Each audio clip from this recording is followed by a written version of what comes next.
विद्यार्थियों, इस वीडियो में हम चर्चा करेंगे कक्षा 12 का अपना टॉपिक है एक मानव का श्वसन तंत्र। तो इसमें हम पढ़ेंगे मानव का श्वसन तंत्र। इससे पिछले वाले वीडियो में हमने विभिन्न प्रकार के श्वसनांगों के बारे में चर्चा की थी कि कौन कौन से जंतुओं में या विभिन्न आवासों में पाए जाने वाले जंतुओं में कौन कौन से श्वसनांग पाए जाते हैं। तो हमने 8-9 प्रकार के श्वसनांग पढ़े थे। आज हम पढ़ेंगे मानव का श्वसन तंत्र। हम जानते हैं कि मानव में गैसों के आदान प्रदान के लिए एक विकसित श्वसन तंत्र पाया जाता है, जिसका निर्माण विभिन्न अंगों से होता है।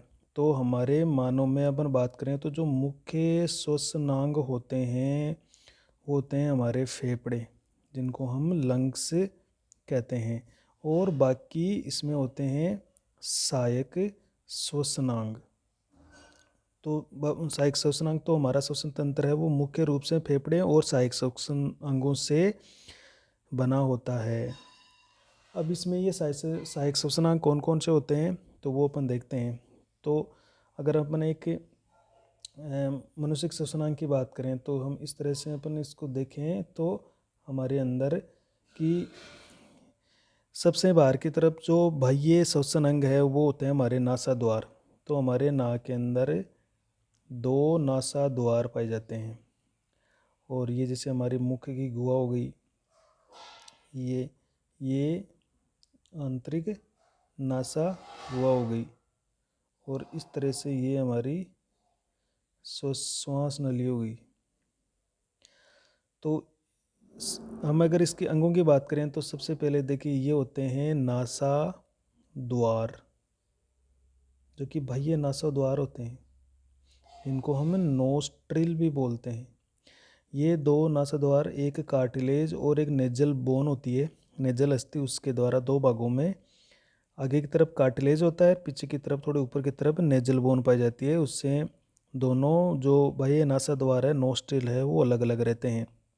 ये अंदर जाकर एक खुली जगह, एक गुहा के अंदर ओपन होते हैं। इस गुहा को हम कहते हैं नासा गुहा।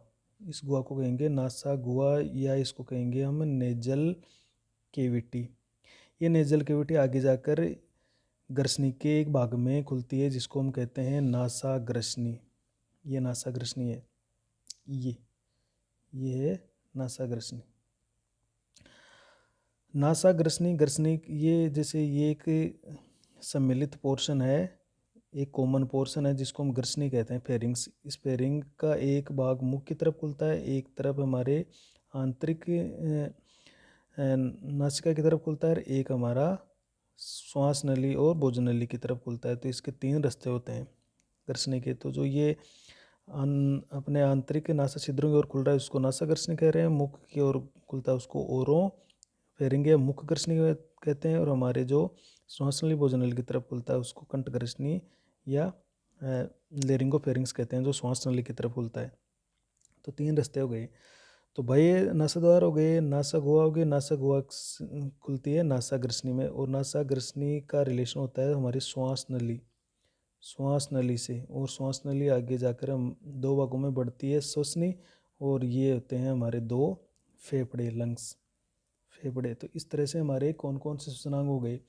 तो इसमें सबसे पहले हो गया, जैसे वायु है वो सबसे पहले बाह्य नासा द्वार, बाह्य नासा द्वार हो गया। बाह्य नासा द्वार खुलते हैं नासा गुहा में, नासा गुहा खुलती है नासा ग्रसनी में, और नासा ग्रसनी खुलती है जो कंठ होते हैं जिनको लेरिंग्स बोलते हैं उनके अंदर, लेरिंगो फेरिंग्स में, और कंठ से जुड़ी रहती है हमारी श्वास नली, और श्वास नली आगे जाकर बढ़ती है श्वसनी में, और श्वसनी फिर हमारे फेफड़ों के अंदर ये रहती है। तो इस तरह से ये प्रमुख श्वसनांग हो गए। इनको हम कहते हैं नोस्ट्रिल, इसको अंग्रेजी में कहते हैं नेजल केविटी, इसको बोलेंगे नेजोफेरिंग्स, इसको बोलेंगे लेरिंग्स, इसको श्वास नली को कहते हैं ट्रेकिया, और इसको बोलते हैं ब्रोंकी, और फेफड़ों को बोलते हैं लंग्स। तो ना बाह्य नासा द्वार, नासा गुहा, नासा ग्रसनी, इस तरह से ये एक क्रम से ये हमारा पार्ट्स इसके अंदर पाए जाते हैं। बाह्य नासा द्वार, नासा गुहा, नासा ग्रसनी, कंठ, श्वास नली और फिर श्वसनी, श्वसनी से फेफड़े, फेफड़े के अंदर होते हैं वायुकोश, वहाँ पर गैसों का आदान प्रदान किया जाता है। तो ये हमारे प्रमुख श्वसनांग होते हैं। इसके अलावा इसके अतिरिक्त कुछ विशेष अंग भी होते हैं जो हमारे श्वसन में काम करते हैं। इसके अलावा एक तो होता है डायफ्राम, डायफ्राम और पसलियों से जुड़ी हुई विशिष्ट पेशियाँ, अंतःपरशुका पेशियाँ, इंटरकोस्टल मसल्स पाई जाती है। ये भी हमारे श्वसन क्रिया में महत्वपूर्ण भूमिका निभाती है। तो ये भी हमारे श्वसन तंत्र में सम्मिलित है। तो ये तो हमारे हो गए प्रमुख श्वसनांग, तो हमारे श्वसनांग के हैं। तो सबसे पहले हम एक एक को लेते हैं। तो सबसे पहले हम चर्चा करते हैं बाह्य नासा द्वार की, और इसी के साथ ले लेते हैं नासा गुहा और नासा ग्रसनी। इन तीनों को अपन एक साथ पढ़ते हैं। तो बाह्य नासा द्वार, हमने ये देखा कि ये दो नासा द्वार होते हैं, एक जोड़ी होते हैं। तो एक जोड़ी नासा द्वार होते हैं जिनके माध्यम से बाहरी वातावरण से, जो बाह्य वातावरण है उससे वायु इन नासा द्वार में प्रवेश करती है और नासा गुहा में वायु प्रवेश करती है। ये जो नासा द्वार होते हैं, इन नासा द्वार में रोम और श्लेष्मा झिल्ली पाई जाती है। श्लेष्मा झिल्ली, इस श्लेष्मा झिल्ली क्या करती है, श्लेष्मा का स्राव करती है। तो इसमें रोम पाए जाते हैं और श्लेष्मा झिल्ली, ये जो श्लेष्मा झिल्ली है ये एक सर्पिलाकार अस्थियों पर ये पाई जाती है। तो हमारे जो नासा द्वार होते हैं उसमें रोम पाए जाते हैं और श्लेष्मा झिल्ली से ढकी हुई सर्पिल अस्थियों, जिनको हम टर्बाइनल या नेजल कोनका भी कहते हैं। मतलब श्लेष्मा झिल्ली और ढकी हुई, श्लेष्मा झिल्ली से ढकी हुई सर्पिल अस्थियों से ये बना होता है, से बना होता है, जो भीतर आने वाली वायु को छानते हैं। मतलब हम इसकी बात करें कि हमारे नासा द्वार की, तो इस तरह से हमारा नासा द्वार होता है।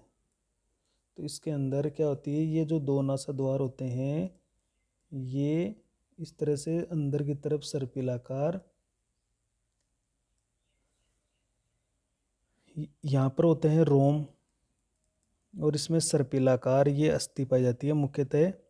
हालांकि अस्थियाँ और भी होती है, नेजल बोन होती है, वोमर बोन होती है, पेलेंटाइन होती है, लेकिन इसमें मुख्य अस्थि वो टर्बाइनल या नेजल कोन की है, जो एक सर्पिलाकार मार्ग बनाती है। तो इसके अंदर श्लेष्मा झिल्ली से ये ढकी रहती है, इसमें श्लेष्मा बनता रहता है। अभी बाह्य वातावरण से जितनी भी वायु आती है उस वायु के साथ बहुत सारे धूल के कण, फाइबर से अन्य हानिकारक पदार्थ उसके अंदर उड़ते हुए आते हैं। तो उन पदार्थों को बालों के द्वारा और श्लेष्मा झिल्ली से निर्मित श्लेष्मा के द्वारा इस नाक के बाह्य नासा द्वार में ही इसको रोक लिया जाता है। अब बाकी इनसे नासा द्वार से जब हवा नासा गुहा में प्रवेश करती है तो वो एकदम बिल्कुल छनके फ्रेश हवा है, वो वायु नासा गुहा के अंदर प्रवेश करती है। तो नासा द्वारों से वायु छनकर फिर अंदर की तरफ ये जो नासा गुहा है, इस नासा गुहा के अंदर प्रवेश करती है। अब इस नासा गुहा के दो पार्ट होते हैं। देखिए ये जो नासा गुहा है, इसका एक तो देखिए ये ऊपरी भाग, ये ऊपरी भाग ये, और एक इसका निचला भाग। तो ये जो ऊपरी भाग है इसका, ये तो कहलाता है घ्राण भाग, घ्राण भाग, और ये इसका निचला भाग कहलाता है श्वसनी भाग। इसको ओल्फैक्टरी पार्ट बोलते हैं और इसको बोलते हैं रेस्पिरेटरी पार्ट, रेस्पिरेटरी पार्ट। मतलब हमारे नासा गुहा के दो भाग होते हैं, एक तो ऊपर वाला जिसको घ्राण भाग कहेंगे और एक नीचे वाला जिसको श्वसनीय भाग कहेंगे। अब इसको एक एक को लेते हैं। पहले इसको ले लेते हैं हम नीचे वाले भाग, श्वसनीय भाग को। तो इस श्वसनीय भाग क्या है, नासा गुहा का निचला भाग होता है जो घुमावदार या सर्पिलाकार टर्बाइनल अस्थियों से बना हुआ होता है। इस टर्बाइनल अस्थि पर विशेष प्रकार का एक उत्तक चढ़ा रहता है जिसको हम कहते हैं कूट स्तरित पक्षमाभी स्तंभाकार कूट स्तरित पक्षमाभी स्तंभाकार उपकला उत्तक। ये श्वसनीय भाग है जो नीचे वाला ये जैसे देख रहा है घुमावदार अस्थियों का बना हुआ है। इस अस्थियों पर एक विशेष प्रकार का पक्षमाभ होते हैं, इस पर छोटे छोटे बाल जैसी रचनाएं होती है। तो पक्षमाभी कूट स्तरित पक्षमाभी स्तंभाकार उपकला उत्तक होता है जो इसके ऊपर टर्बाइनल अस्थियों पर चढ़ा हुआ होता है। अब इस कूट स्तरित पक्षमाभी स्तंभाकार उपकला उत्तक है, इसमें श्लेष्मा कोशिकाएं पाई जाती है। श्लेष्मा कोशिकाएं, ये श्लेष्मा कोशिकाएं क्या करेगी, श्लेष्मा का जो स्राव करेगी। इस कारण से ये जो पार्ट है ये लाल गुलाबी कलर का दिखता है। अगर अपन नाक के अंदर आंतरिक पार्ट को ध्यान से देखें तो ये लाल गुलाबी रंग का में दिखाई देता है। ये जो श्लेष्मा है ये क्या काम करता है, तो हवा के साथ जो हवा है वो नाक के जो रोम होते हैं या बाहर की तरफ जो श्लेष्मा उसके द्वारा नहीं हटे या छने नहीं, तो वो इस श्लेष्मा से हटा दिए जाते हैं। अर्थात जो धूल के कण या फाइबर्स होते हैं वो श्लेष्मा में आकर फंस जाते हैं और फेफड़ों तक कभी नहीं पहुँचेंगे। और नासा गुहा में जो हवा आती है वो गर्म और नम हो जाती है। ये सर्पिलाकार अस्थियाँ, ये घुमावदार मार्ग क्यों बना हुआ है, इसलिए बना हुआ है कि जो हवा आती है वो हवा घूम घूम के आगे की ओर बढ़ती है जिससे इसको समय मिल जाता है और ये हमारे शरीर के जो टेम्परेचर होता है 37 डिग्री उसके बराबर ये हवा है वो गर्म हो जाती है और फेफड़ों को नुकसान नहीं होता है। अगर ठंडी हवा फेफड़ों में प्रवेश करती है तो कई तरह के नुकसान या हानिकारक प्रभाव देखने को मिलती है। इन्फेक्शन हो सकता है। तो इसमें श्लेष्मा कोशिका श्लेष्मा का स्राव करती है जिसमें धूल के कण फंस जाते हैं और वो हमारे फेफड़ों तक नहीं पहुंच पाते हैं और इसके कारण हवा है वो गर्म भी हो जाती है और नम भी रहती है, उसमें नमी भी रहती है। दूसरा इसका पार्ट पढ़ा हमने घ्राण पार्ट, जो इसका ऊपरी भाग है। ये देखिए घ्राण पार्ट, ये इस नासा गुहा का ऊपर की ओर स्थित होता है और ये जो पोर्शन है ये मुख्य रूप से ये भी सर्पिलाकार अस्थियों से बना हुआ है और ये मुख्यतः नेजोटर्बाइनल बोन से बना होता है जिसमें नेजल बोन और टर्बाइनल बोन दोनों पाई जाती है। तो ये नेजोटर्बाइनल बोन से बना होता है। इसके ऊपर भी ये जो घ्राण पार्ट होता है इसके ऊपर भी कूट स्तरित स्तंभाकार उत्तक उपकला उत्तक पाया जाता है। कूट स्तरित स्तंभाकार उपकला उत्तक पाया जाता है। लेकिन इसमें देखा गया है कि ये जो इसके ऊपर कूट स्तरित स्तंभाकार उपकला उत्तक है, कूट स्तरित स्तंभाकार उपकला उत्तक, इस उत्तक को घ्राण उपकला भी कहते हैं। घ्राण उपकला या इसका एक नाम और सिनीडेरियन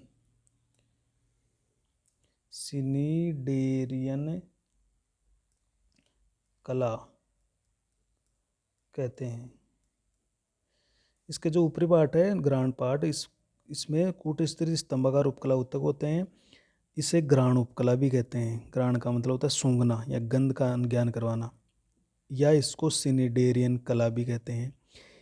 इस सिनीडेरियन कला में तंत्रिकाएं पाई जाती है, घ्राण संवेदी तंत्रिकाएं, जो हमें किसी भोजन की गंध का एहसास कराती है। हम नाक के द्वारा भोजन की स्मेल या किसी पदार्थ की स्मेल जब लेते हैं उसके गंध का हमें ज्ञान होता है, तो वो गंध का ज्ञान कराने वाली झिल्ली कौन सी है, सिनेडेरियन कला है, या जिसको घ्राण उपकला भी कहते हैं।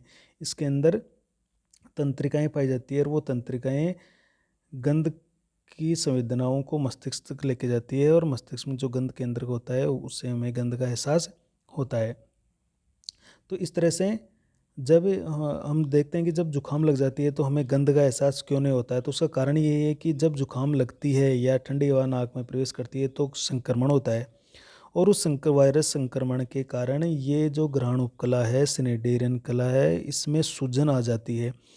ये सूज जाती है और सूजने के कारण है वो तंत्रिकाएं गंध का संवेदनाओं को लेने में असमर्थ हो जाती है, तो उसको गंध का ज्ञान नहीं हो पाता है और हमें जुकाम की स्थिति में गंध का पता नहीं चलता है।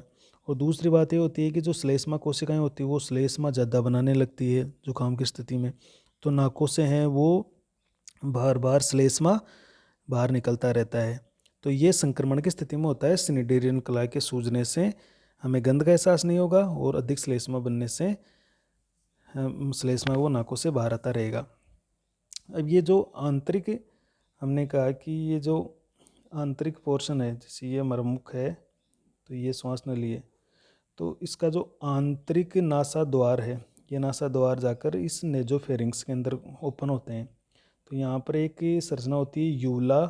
ये यूला जो कि कोमल तालु का एक पार्ट है, जैसे हम भोजन को निगलते हैं ये यूला है, ये ऊपर की तरफ होकर इस भाई आंतरिक नासा छिद्र को बंद कर देती है और भोजन है वो भोजन नली में चला जाता है।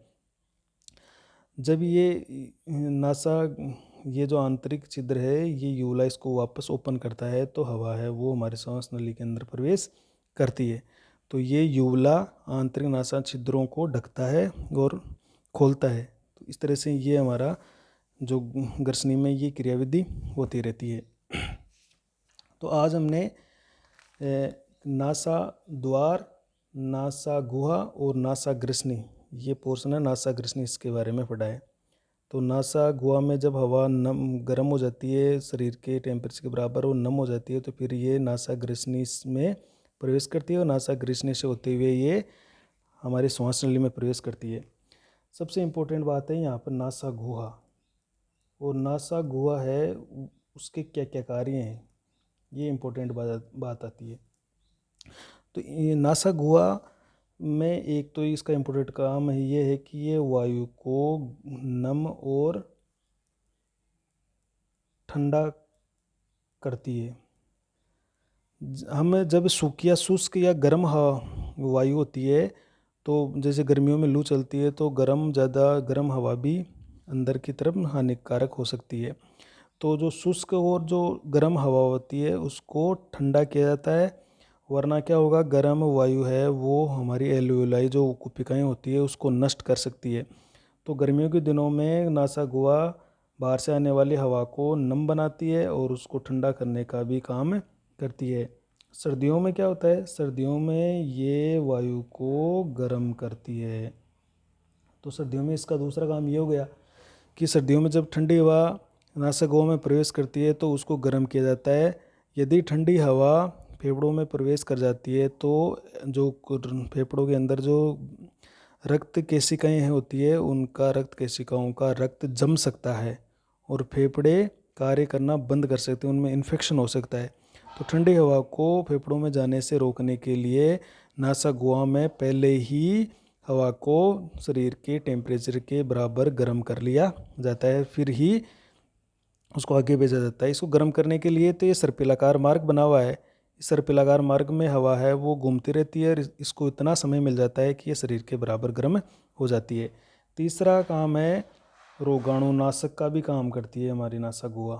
रोगाणुनाशक का मतलब ये होता है कि जैसे हमारे नाकों के अंदर रोम होते हैं, श्लेष्मा पाया जाता है, म्यूकस जिसको अपन कहते हैं, पक्षमाभ भी सीलिया बताया आपको, पक्षमाभ पाए जाते हैं।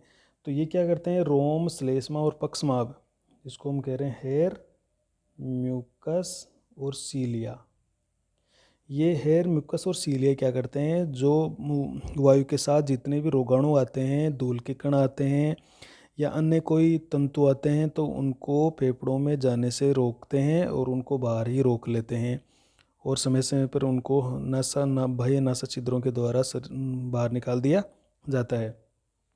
तो ये भी एक इम्पोर्टेंट काम है हमारी नासा गुहा का, रोगाणुओं का नाश करना। अगर धूल के कण या कोई भी रोगाणु है वो फेफड़ों में प्रवेश कर जाता है तो फेफड़ों को नुकसान पहुंचा सकता है, वायु कूपिकाओं को नुकसान पहुंचा सकता है।